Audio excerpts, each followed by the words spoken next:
بسم الله الرحمن الرحيم اللهم صل على محمد وآل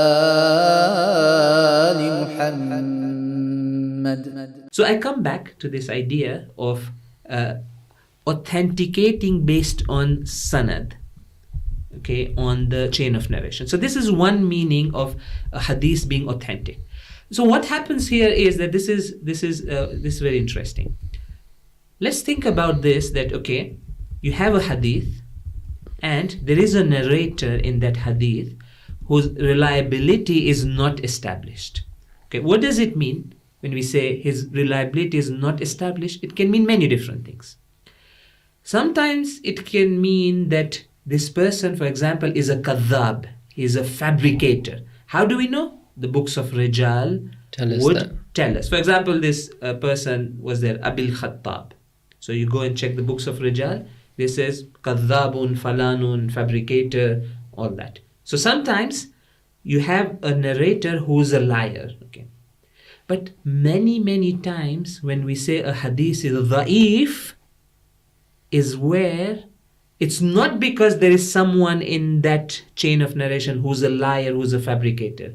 It's just because these rijali scholars haven't mentioned anything about this person. Neither have they said he's thiqa, nor they have said he's not a thiqa.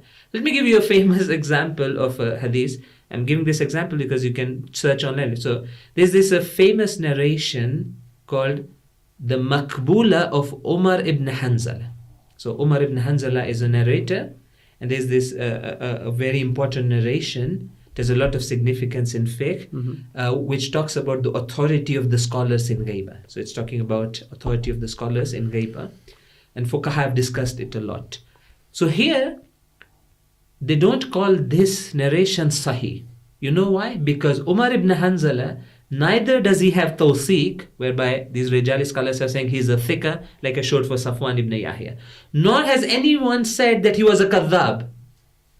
So we are left in we don't know. So from the perspective of each person being a reliable person, approved to have been reliable, we would call this riwayat, we'll say it's not authentic. Yeah, it's not authentic. In fact, they would classify it as dhaif. Okay, but this is where a lot of confusion comes. This dhaif doesn't mean weak in the sense that it has no value. Yeah. It just means that it doesn't reach that level of authenticity where we wanted every single person to be a reliable transmitter in that Can chain. we say rather than level, because then it sounds like there's doesn't reach in that meaning, that exactly, meaning even of authenticity. not level. So we'll come to examples. Because it seems like this meaning of authenticity is just a terminology. It's a classification, just to, let's say, simplify things. Exactly. And this classification and even some of these terminologies, names attached to it, have led to confusion. So this terminology was devised to classify things, make things clear, and help the fuqaha give fatwa, for example. So a faqih would look at a narration and he would say, okay, the sanad is sahih, I can give fatwa. Sanad is mu'athar, I can give fatwa. The other two is now the question, what do the fuqaha do if they have a dhaif narration? So on the positive side, if they see a sahih narration or a muwaththaq narration, they do definitely give fatwa. But on the other side, it's not the case that if a narration just based on the sanad is dhaif, they disregard it. No, there's another meaning of authenticity that comes into picture. Okay. And this is where the discussion becomes very interesting. Yeah. And what's that other meaning of authenticity? That other meaning is that based on sanad, you couldn't establish this is a sahih narration, which you can give fatwa based on that. But let us say this narration is such that you have enough evidence surrounding it, historical, contextual, content-based evidence, and other sets of evidence. And I'll come to that, what those pieces of evidence are, such that if you combine this different evidence, which is not to do with the sanad, it's an external. So in terms of sanad, it's not a sahih narration. In this classification, you'll say it's dhaif.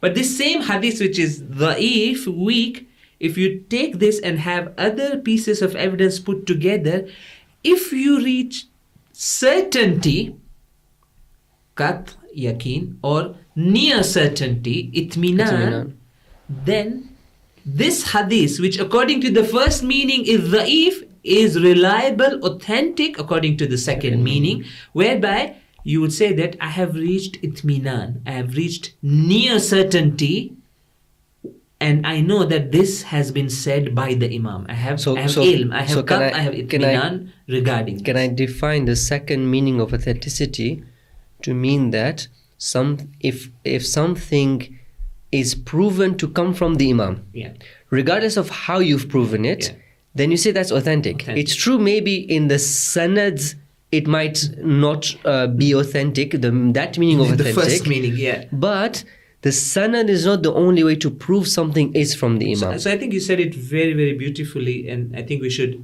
I would underline this sentence, that sanad is not the only way to prove authenticity.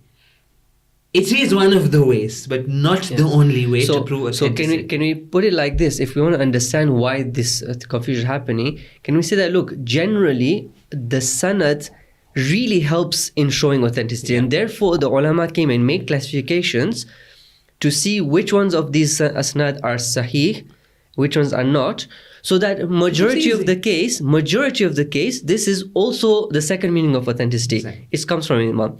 But we have scenarios where something in the terminology sense, in the sanad, is not sahih. In fact, it's dhaif in that terminology. But we have other evidence that show it is from the Imam. It is from the Imam. And the other side as well, we can also say that something may be sahih in sanad, but we have evidence that it actually wasn't from the Imam.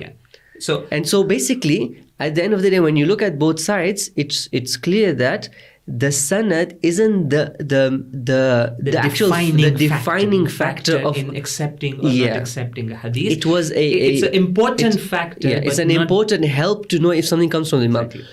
So if I can again put it this way, what we're looking for is finding, did the Imam say this or not? Exactly. This is what we're looking for. Can I prove it one way or the other? If I'm able to give a solid proof that this comes from the Imam, then I take it, whether in a sanadi perspective is correct or not. Exactly.